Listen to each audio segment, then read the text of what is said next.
Welcome to the Love Your Space podcast, where we explore the world of functional design and how it transforms your space into your own happy place. Whether you're a seasoned design enthusiast or just starting out, this podcast is for you. Join us as we chat with experts in their fields, from interior designers and chefs to artists and musicians, as they share their tips and tricks for developing an aesthetic and finding a vibe on a budget, discussing where people find inspiration and how they balance function and beauty. We'll also dive into the psychology behind why our surroundings have such a profound impact on our mood and well-being. So whether you're looking to spruce up your living room, organize your life, or simply get inspired, we've got you covered. Tune in to the Love Your Space podcast, and let's get started on creating a space you'll love to come home to. Hi guys. Today we're back and we have Tiffany Pratt. Tiffany's a multidisciplinary designer, a creative director, and artist known for her unmistakable and transcendent style. With an energetic approach to projects spanning space, product design, and larger endeavors, she creates experiences that evoke a distinctive feeling. So now it's time to peel back. Tiffany, welcome. Thank you for coming on. Thank you. Chad, we're finally together. This is fantastic. We are. This is amazing. No more digital highs. We get to meet, have a conversation, have a good time. Yeah. I'm looking forward to it. We are going to have a good time, and me too. This is going to be fantastic. As I'm like going through the weeds here. I don't know what I'm looking at. Well, we probably have I hope most of our audience watches these, because I think it's way more entertaining to see facial expressions and see what's going on. But, there's probably a good handful that only listen, so they'll miss all of the goodness that we're going to provide today.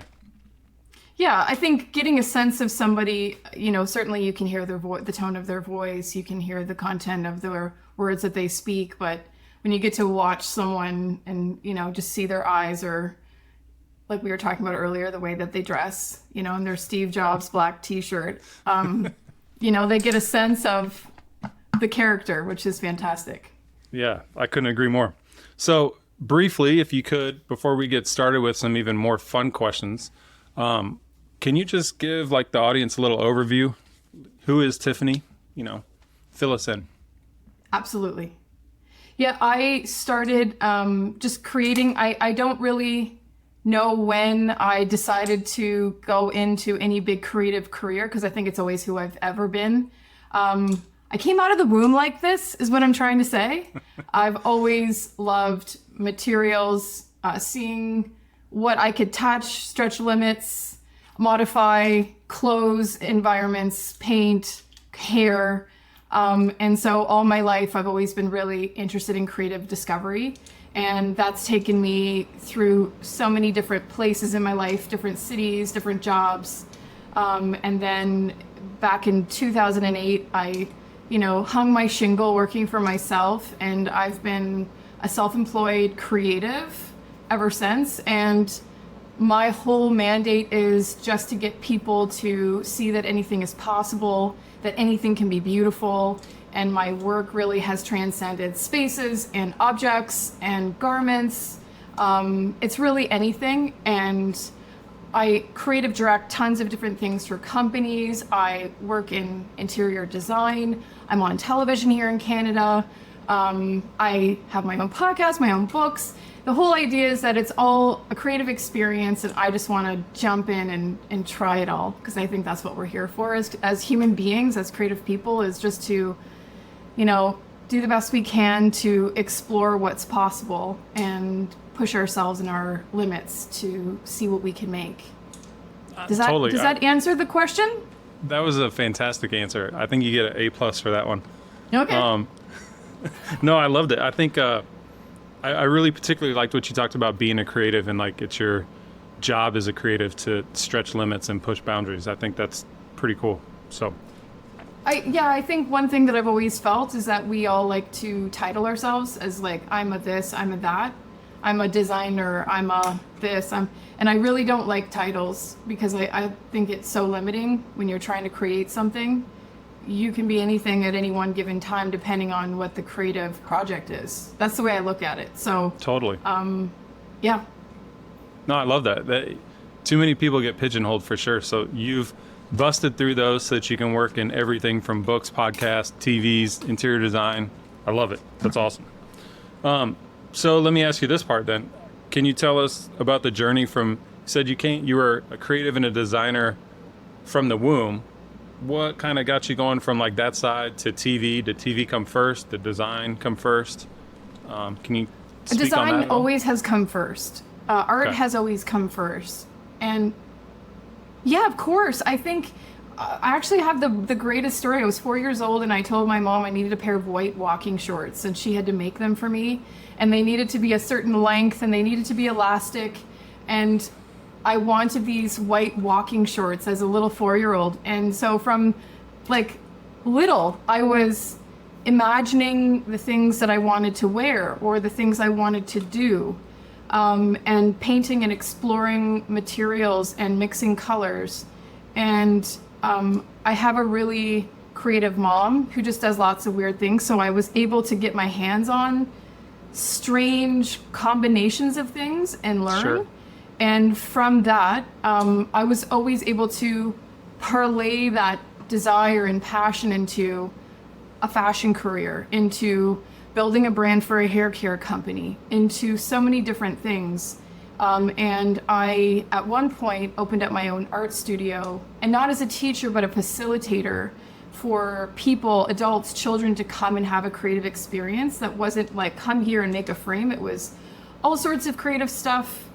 And it was a choose your own adventure space. And that's how TV found me. So in Toronto, there's this morning show called Breakfast Television, and they have a live eye in various different locations across the city.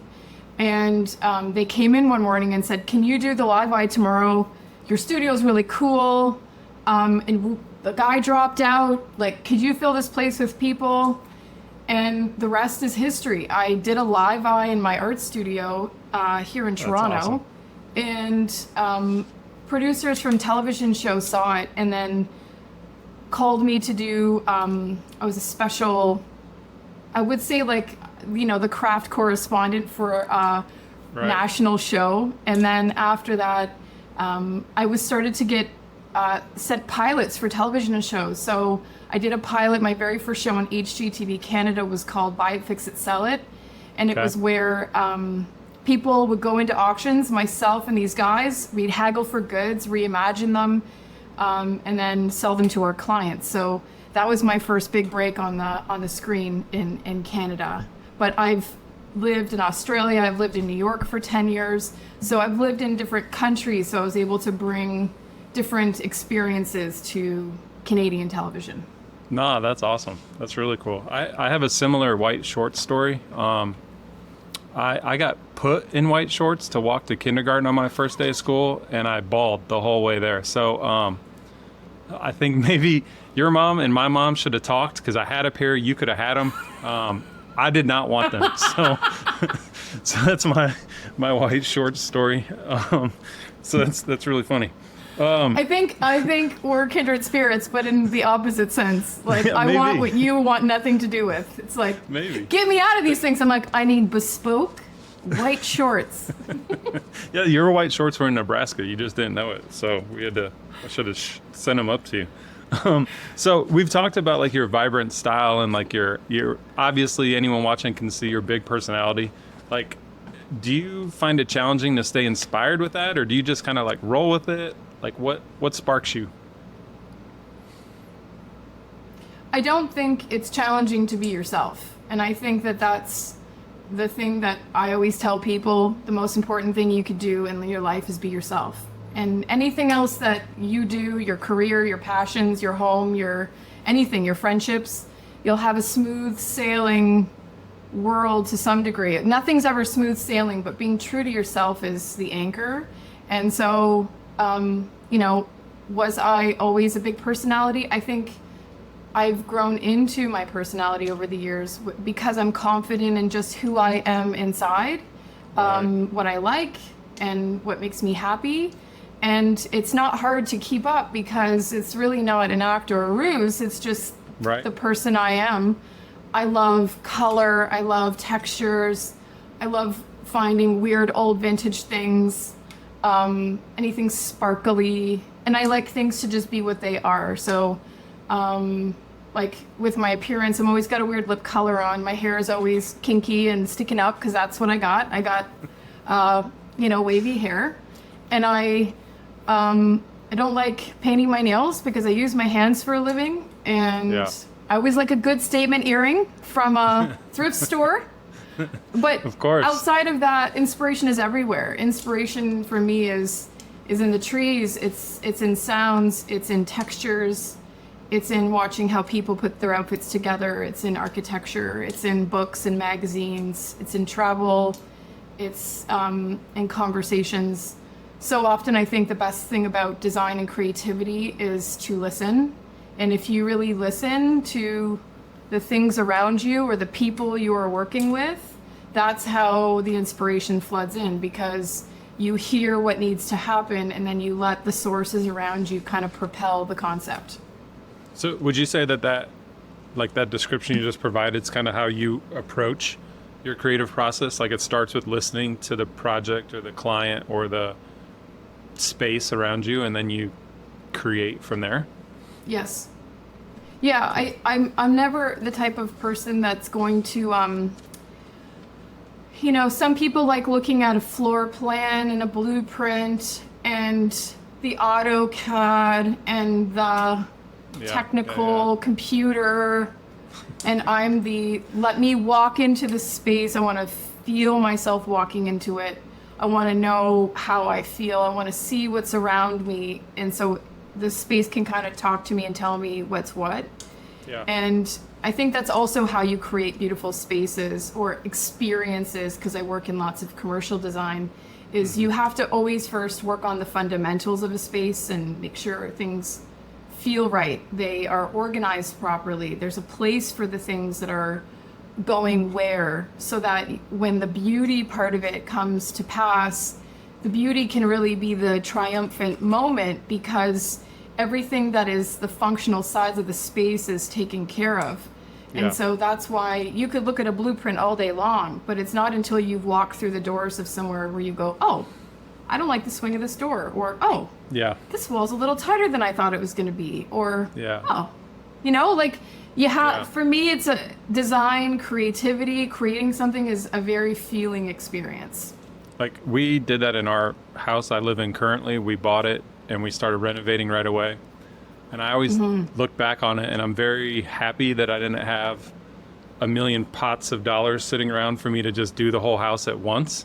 Because what uniquely happened was the room that originally was maybe a dining room in the original house, we kind of used for an office. And then what was kind of like this weird room we used as a living room, but it opened up into the kitchen because we knocked out this wall. And had we done everything at the beginning, that we would have kept that a dining room and we would have kept the other one a living room. But after living in it for a year, we flipped those. And now we have this like huge dining room that we use all day long, and it flows into the kitchen. And the other room is like a really cozy family room, but without living in it and being there, nope, wouldn't have happened that way. And I would have been grumpy, 2 years into living in the house because I didn't experience the home. I think you did exactly what I love telling people to do, which is to just give the house an opportunity to show you what it is and you to see what it is in order to live there copacetically and harmoniously. Because so quickly people are willing to just throw capital at something and transform it just because, they want to move in and, start living their lives. But that beautiful unfolding that you allowed the house to have with you and your lifestyle and your family, I think that's how happy homes are built. 100%. We never would have used the dining room if it stayed in its original spot. It had one of those, it's an old house, like 1940s, kind of had a renovation in the 70s. Had a swinging door between the kitchen and the dining room, so it was like closed off. Oh, cool. So that cozy closed off feeling in the living room was perfect. But like having it open to the kitchen for the dining room is like epic. So I love that. Listening to the space, I think that's really cool. Another question for you then, I love how you felt like feeling a space mattered. speaking on feeling, like, do you have any textures or any materials that are like your go-to, or do you change those up often? I think the key for me is never repeating myself. I hate go-to. Yeah. Because then I'm not being custom to the project, the person, and myself, because I don't ever want to be that designer that people can pigeonhole and you look at the space and go, oh, that's something that Tiffany Pratt did, because there's just so many things that are repeated. I think my signature is color, but also interesting use of texture. So because I come from art, I think I don't look at interior design as just what the interior design world offers. So I do play with the materials that I'll find at a big box store, like putty for the walls and make a texture, or puttying on top of wallpaper, or I kind of break the rules a bit to get the look that I want. And I that's what I think I'm known for, is thinking outside the box and getting an interesting result because of it. Oh, that's awesome. Puttying over Walls Need Love wallpaper, does that happen very often? Hey, listen, I have been known to do crazier things, but I did use Walls Need Love wallpaper in 2 of my episodes on Project Makeover. Oh, I love it. That's amazing. It's amazing. No, our wallpaper is to make your house feel how you want it to feel. So if putting putty on your wallpaper makes it feel how you want it to feel, then we're all for it. Like, have at it. It's your house, right? Yeah, that's I how think we if look you at it. want to recreate a certain feeling that feels old or feels restored or feels like you've peeled back the walls but you really haven't. Mm-hmm. You know, when you've torn down like a piece of something and you see all the layers of old wallpaper? Yeah. I love that.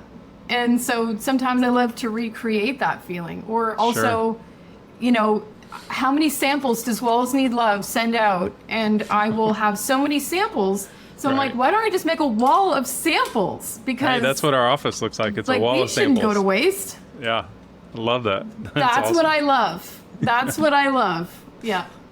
That's so my awesome. jam. Okay, so here's another question. This one kind of came from our collective audience. If you could help the listeners on a DIY design tip or anything like that, from our conversation, it sounds like you would tell them to be true to themselves, but can you go a little further with that maybe and help someone if they were like, hey, I need my living room done. What's a DIY, maybe budget design tip? Yep. Something like that. I think that nothing transforms a space more than color, paint, and wallpaper, great textures. And I always implore people just to take a little time and educate themselves, because not all wallpaper is expensive, and not all wallpaper is hard to hang, and not all paint will close in a room, and not all bright or dark colors will, ruin a space. I think so much of what's out there in design are old wives' tales that people have told themselves, and the world has sort of lost the desire for experimentation. So if you're looking to redo a space, the one thing I always tell people to do is take everything out of the room. Stop looking at the room the way it once was, and look at the room as a blank canvas. And then look around your house for some things that you have that you could put in certain spots instead. Because in the early part of my career, I was working with people that didn't have the biggest budgets in the world, and that's how I would do things. And now, even though I have budget, I still go back to that practice, because we often have a home full of beautiful things and we don't look at it that way. So empty the room, take everything out, look at it as a blank canvas, and reimagine how the room could better serve the purpose of the world you're living in now. Because we grow and change in our homes. And just because the room was always this way doesn't mean it needs to stay this way. So some of my signature moves are always using wallpaper. I love a colored painted ceiling. I really like to keep things light and bright on curtains and walls and bigger pieces of furniture, because that's how the room glows and has a luminosity. And you're able to have investment pieces that don't time out. But then you can have fun with textures, with pillows and rugs and, Yeah. books and all the strange curiosities. But wallpaper on the ceiling even is a great way to transform a room. Peel and stick fifth for the wall. Renters. People who always tell me, oh, yeah, Yeah. the floor. I love painting floors in strange ways. So take those rules out of the playbook, empty the space, look around at places that you love. And I always think that you kind of just always have to start somewhere. So start in one room and then just let it become this beautiful unfolding room by room. I don't know. Does that help? I think that's totally awesome. Like emptying the space is a great idea, because not every room maybe should be the way you had it, right? So like carrying on with this, are there mistakes people are making that you could like help them from making? I think the only mistake that people are making out there right now is just trying to follow the herd and trying to do what everybody else is doing. That's the thing that makes me sad, because everyone just wants their house to look like Sally Joe's house or whatever's in a magazine. And screw Sally Joe and screw the magazine. How do you want to live? What makes you happy? What colors bring you joy? What sorts of stuff do you have hiding in your closets that you're thinking isn't cool? And that's the part of our homes that I think is the mistake, is not using the space as a way to celebrate our uniqueness and a way to celebrate our creativity. Sure. We don't all need to live in a perfect showroom, and our houses don't need to look like anybody else's. And there are no rules. Like, you turned your dining room into a living room, and right. And I mean, this room that I'm sitting in has made so many incarnations. This used to be a workroom with a big steel table in it, and NSF shelves against this wall. I mean, your home will grow with you. So the mistake is following the rules. The mistake is the weird tales you were told. And the mistake is not having fun trying to build a cool environment for yourself. No, I love that. I think that's, we're going to just put that on repeat. Like, people need to hear that again and again and again. I think that's awesome. So do you have any like cool design projects or anything like fun coming up? I can say I'm never at a deficit of cool, fun things that are happening. I think that I like to just decide when I want to push myself and go nuts, and when I need to chill for a little while. So what's happening like in this exact moment is I have been working on a bunch of overscaled art pieces that have been salvaged, big old ornate frames with old art, and then I've been layering them. So I'm actually going to finally launch those. Those have been in my studio for a while, so I'm excited to put those out in the world. That's cool. I think that, I mean, as a creative person, I think I've always enjoyed having those moments too, where I can create something that comes from my heart. And sometimes my clients buy my art, and sometimes people, really connect to it. So launching a new art series. I've also been working on some stuff socially that's new. I've been doing a lot of writing. And so I just started to do these, they're called magical memos. And I've been releasing them once a week and talking about thoughts that I'm thinking based off of, it's just a quick little page, but just living in a creative life and thoughts that I'm having. I've also started to really celebrate the makers. So again, once a month, I'm collecting upwards to 20 things that I'm obsessed with, that I use, that I'm really excited about, and I want people to, engage in, because often it's not until, you reach a certain level of success that a creative person gets a highlight. And so this part of these treasure hunts that I'm doing, I want to just highlight cool companies. And one of the most exciting things I'm working on right now that I'm hopefully going to be launching in a couple weeks is with you, Chad. Oh no! What are we launching? We're doing a wallpaper collection. No, I can't wait. I'm excited for it. You're like, what are we doing? What are we doing? Yeah. Walls need love. Floors. Walls need love. It's no, wallpaper. You just came up with it. Well, floors need love. We're gonna come. It's wallpaper, carpets, Chad. Carpets next. Floors need love is next. We'll do it next. No, wallpaper. Can you? Okay, so we're doing wallpaper. Hello, everyone. We're doing wallpaper. Can you talk about your collection at all with us? Like, where'd you artistically go with it? What were you trying to create? Are you excited? Because you haven't even I'm seen pumped. it I'm pumped. I keep asking Nina if there's any links I can see. She hasn't sent me anything. yet. Well, it's because I haven't sent anything to Nina either. But it's all done and it's all been shot. That's awesome. But it's the idea is for me always when I do a collaboration with somebody is you want to create the thing that you have never seen, or you want to create the thing that you want, you know? Yeah. Because if I haven't seen it somewhere, it's because I've never seen it. So let me create the thing I want to use. Yeah. And so I want this collection to be basically a study in studio, and it's all sorts of really cool uses of materials in a studio. And it's like proper art on your walls done 12 different ways. Okay. And it's a celebration of materiality and color and rawness and a new way of looking at things. Okay. And the last but not least is borders, because I'm an 80s kid and I want to bring back the borders, Chad. I know. I heard borders are in there. We get asked for borders, and so I'm glad we're working through the border process with you.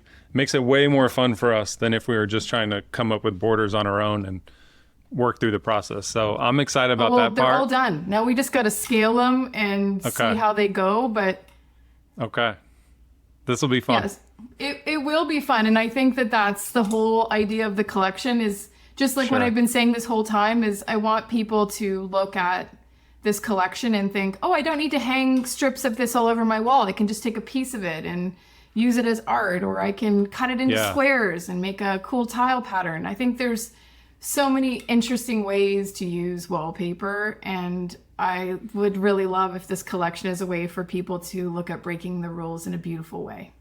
Well, then I think we need to highlight that on the site and in the story for sure, because like when I look at Walls Need Love over time, it started not with wallpaper. It started with like other graphics, and then it evolved into wallpaper quite a long time ago. But some of the fun things I've seen customers do is use wallpaper in different ways. And especially if people don't have budgets, they could picture frame squares on their walls and then put wallpaper in it as an art or a mural or whatever. And I haven't seen as much of that lately as we used to have in the past. And I know money's tight for a lot of people these days. And so I think using wallpaper in those rule breaking ways would be awesome. So I love that. Yeah, I think it's time to take the lid off. It's time to stop looking at things the way that we used to, because I love creating a conversation. And when you create something like we're going to create together, you want people to talk about it, and you want to have a conversation around, you know, why, and then get them inspired as to like what else that this person can do with what's in, got them, you know, thinking about new ways to use, you know, just a simple roll of wallpaper. So I want to say thank you, because doing wallpaper has always been on my bucket list.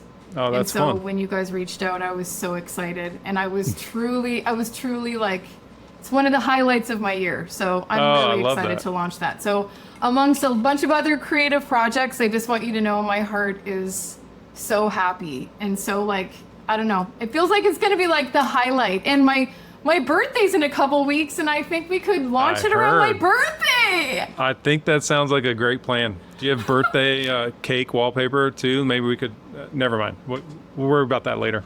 We could get macaroons or macarons printed with the patterns. Oh, that'd be sweet. Let me work on that. Okay. Yeah. You know, the wallpaper is your canvas. Have fun with it, and we'll make it happen.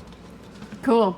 All right. So that's fun. Those projects are awesome. I really like the last project you're working on, obviously. Yeah, as I would imagine you would. Can you, okay, so here's one that kind of comes from the audience. Can you share any like crazy or fun, like behind the scenes things that happened on any of your HGTV shows?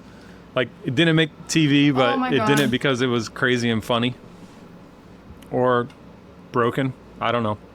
All the time. Yeah, I mean, I am not, I think you can tell by looking at me, I am not a typical HGTV person / personality. So I'm certain when those cameras were rolling when I was on set, it was like, what is she gonna say? But we did have a blooper reel on a show I did for 4 years called Home to Win. You get placed with different contractors and we would do different rooms. And this one contractor I was placed with, he and I always just made up songs. And so the entire episode was just Colin and I singing and being stupid. Always the guys like, you know, Brian Vollmer and Scott McGillivray always borrowing my clothes, wanting to like make fun of the things I was wearing.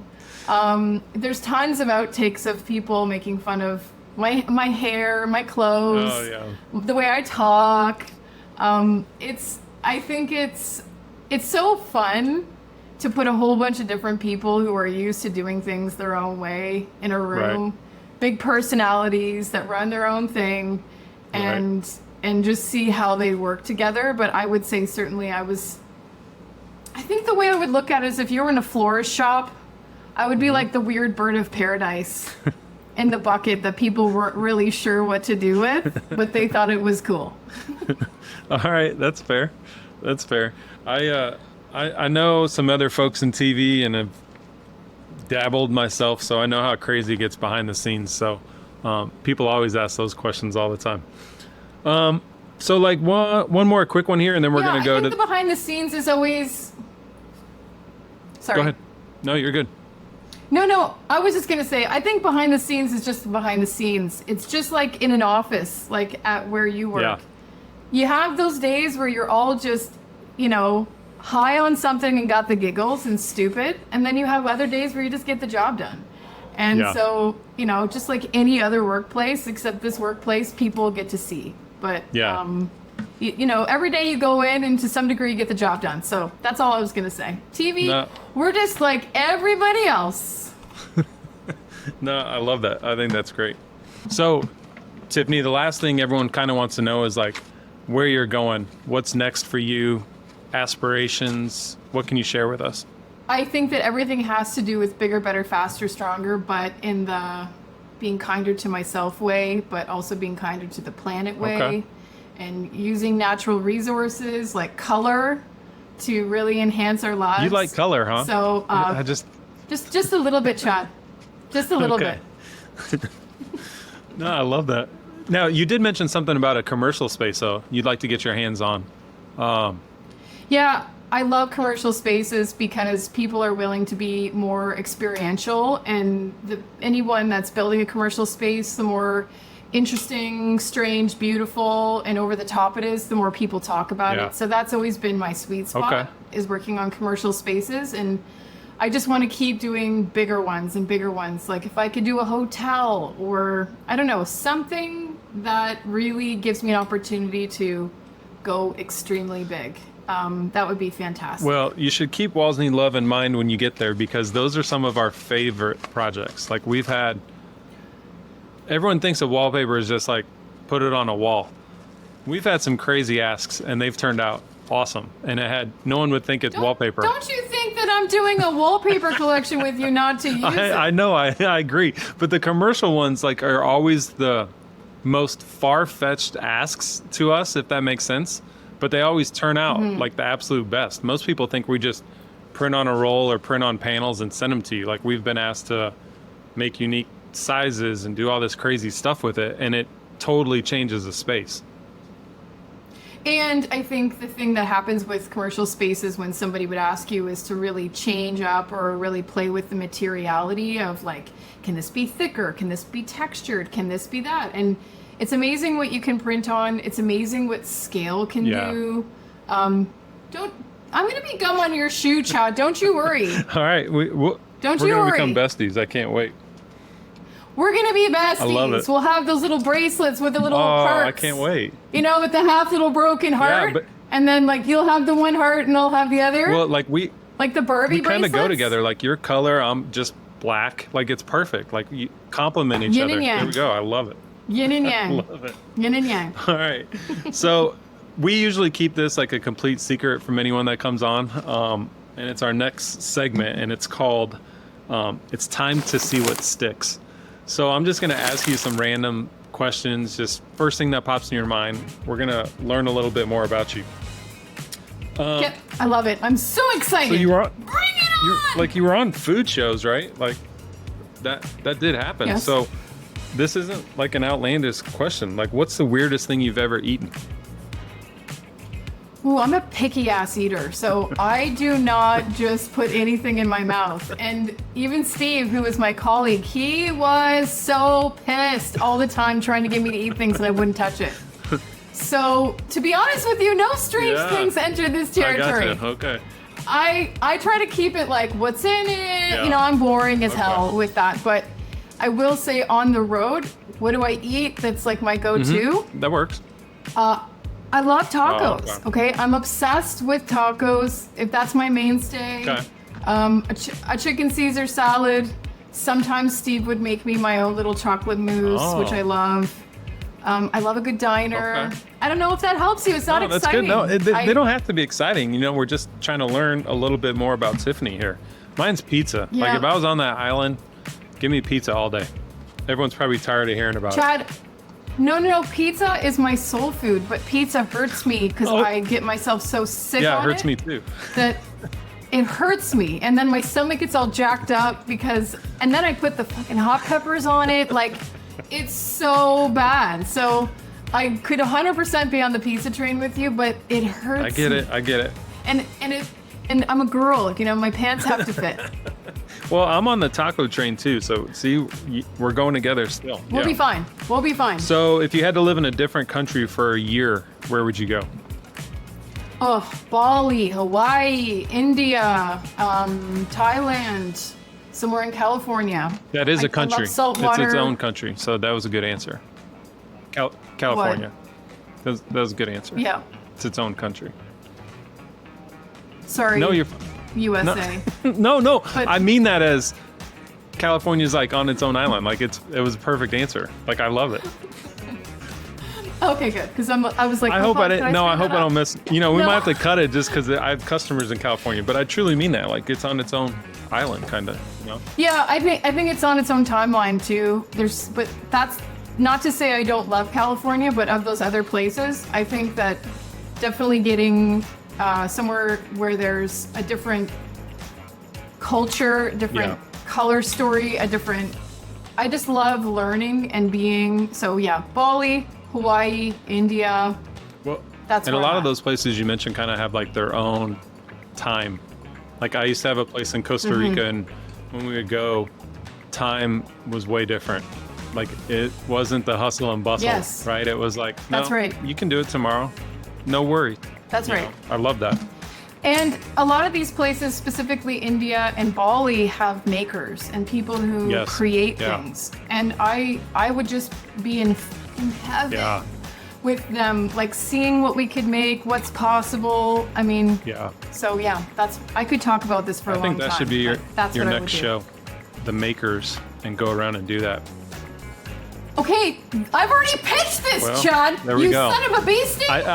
You son of a beastie. No, I mean, the way you talk about things, it's a perspective that other people don't have. So I think that would be what makes the show. Like these people are so used to being. I wish I could hug you. We can, camera hug. But even the makers themselves would benefit from you being there and pushing what they thought they knew about what they made. So like that would make it really interesting. This is my dream show. I've pitched it, and I believe that, there are so many traveling food shows, but there's not enough shows about people. And this makes me sad because if someone watches this on YouTube, they're going to steal the idea. However, there's just not enough. We'll make everyone people... watching this section sign an NDA. They can't steal it. And then you can watch this part. Then you can watch this part. Can you keep Yeah, track sure. of that I paper got you. trail, please? Got you. Yeah. No problem. I'll be the gatekeeper. Yeah. Listen, Tiffany and I have a really great idea. Okay. And if it comes to pass, we're going to your factory where you make your wallpaper. Let's do it. You can come down anytime. I'll be come there. down anytime. I'll be there. Okay. All right, let's see here. What? Nope, I don't like that one. Nope. Oh. If you could travel to any era, what would you choose? Simpler times. First thing that comes to my brain, I would like the 20s. I would like I think I would like the 60s, 70s, like in between, bridging those eras. Sure. Just because there was an opulence in the 20s, an interesting way of dressing, being, designing, decorating, celebrating. Yeah. There was a lot of cutting edge stuff happening at that time that I would love to just know how people came to it. Art, anyways, 20s, 60s, 70s. So this one's kind of fun. Since you had TV shows, if you could switch and jump into someone else's TV show, whose show would you take over?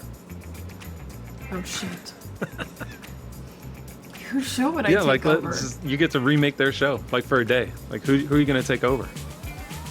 Oh my freaking God. Who would I take over?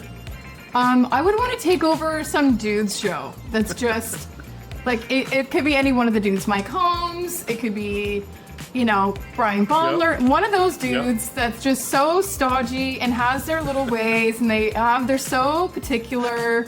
And I would want to come in and just bust the place down and be like, here's what we're going to do. And, like, just mess them up. No, good. I love that. They'd come back and everything's pink and purple, and they'd be like, what happened? Yeah, I love that. All the construction hats are deep dyed. Everyone's wearing like tie dye. Color bombs went off everywhere. They're just lost. Yeah. All the construction tape is pink. Oh, that'd be hilarious. That'd be like the best like prank day ever if that could be made possible. I agree, actually. I would think it'd be hilarious. So this is one of my favorite ones.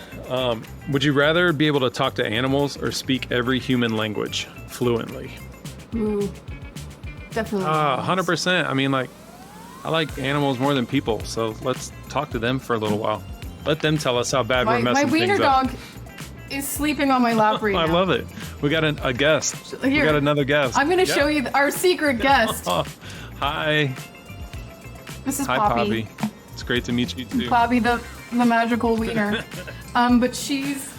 But I always want to talk to dog psychics because I just want to make sure I'm being a really good wiener mom, because having a dog, just any animal, it's a special experience. And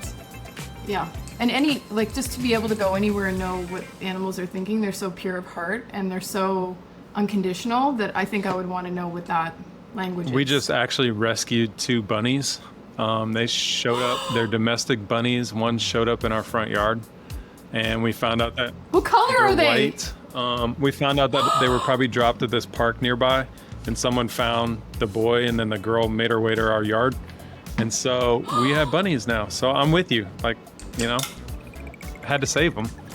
They needed a home. So do you have any other animals? I've got a dog and a cat now? and fish and bunny. Oh, yeah. This is a magical menagerie in your home. Oh, it's all the things. That's so good. I love it. All the things. Do you have kids? I got 2. Yep. So I have those animals too. This is why I think it's an amazing way for kids to grow up and have animals around and be intuitive to their needs and learn how to take care of something and love something. I think that's a wonderful thing to have. Yeah, it's pretty fun. They're pretty cute, even though they've been escaping a lot lately, and I've finally figured out how they've been doing it because they're really smart. But then they're just all over the place, and catching them is like kind of a game. It's like that'd be a fun TV show. But don't you feel like a little Alice in Wonderland with these magical white rabbits hopping around? All of my wife's friends have been calling her Snow White. We've had a snapping turtle show up in the front yard. A duckling, like just hatched duckling, was in my yard. I saved. Just all these animals show up in our yard. So they're calling her Snow White. She is Snow White until I want to meet. She just sings her song. She just sings, yes. And then they all just come to her. Exactly. The number of GIFs that are showing up on her phone, or GIFs, or whatever they're called, is memes. I think they're GIFs. GIFs. That name changes every day for me, so I don't, whatever they are. The funny memes with Snow White are pretty hilarious. But that's so good. I love it. All right, one more here, and then let's see here. like any of these. If you could become a color for the rest of your life, you had to pick one. This is going to be the hardest thing you have to pick. What's it going to be? It's going to be a shade. It's going to be white, because white is all the colors. That's and cheating. White is reflective of all the colors. Okay, fair enough. Fair enough. That's very fair. Or I could be iridescent, because iridescent is also all the colors. Okay, way to outsmart me. Thanks. Way to outsmart me. Appreciate that. No, I think that every color is magical in its own way, and to be one color would be boring. Yeah, it would be. Not as fun. I'm with you. Well, this has been super, super fun. Thanks for coming on. Yay! Chad, this has been awesome. I'm so excited to see your face. I just want to give you a squeeze. Same. And I'm truly so excited to create something with Walls Need Love. Like, it's just gonna be the highlight of my year, truly. And just to keep exploring creativity together and seeing what is possible. And thanks for wanting me to be a part of this podcast and share perspective. It's really special. So thank you. No, thank you. Like, you're the one that makes this podcast possible. Like, without creative people doing all their work, I mean, everything would just be too boring. So we thank you for coming on and sharing some time. Could you, at this moment, for everyone listening, can you provide like how they can find more about Tiffany Pratt, like your website, handles, like where do you want them to go? Yep, you can go to my website, tiffanypratt.com. You could go to my Instagram at the Tiffany Pratt, and you'll see my little pink head on those little icons, so you'll know it's me. You'll know. But I would say, you'll know. You'll see the color. But yeah, my website and my social media is the best place. I kind of just don't know about TikTok yet, so I would say Instagram's the best. What else? That's it. I think that's it. Perfect. Right? No, I love it. I think it's great. Well, thank you again, and hopefully we chat soon. We will chat soon, because I'm pretty sure there's an idea hopping. We're gonna do a parent. Oh, do you hear my wiener dog sneezing? Sorry, you're gonna have to edit that out. You're gonna have to have me back so we can go through the collection. Apparently, there's an idea looming that they come across the screen and we talk about each one. Interesting. All right. Well, we'll do that. Not my idea, but not my idea. All right, we'll do it. I have no problem with that. This is the part where I know I'm not supposed to hang up or leave the chat quickly, because I know there's something that I was instructed to chill for a second. So yes, I'm just gonna. We'll all chill. Thank you again for coming on. Yep. I appreciate it. Chad, you are a delight. You are seriously a delight, and I'll get our besties bracelets in the mail. Thank you. I'll look forward to that. I'll send you my address. Yes, send me your address. Thank you for listening to Love Your Space, a podcast from Walls Need Love.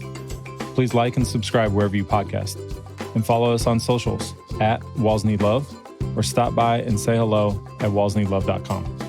Thank you for sharing your space with us.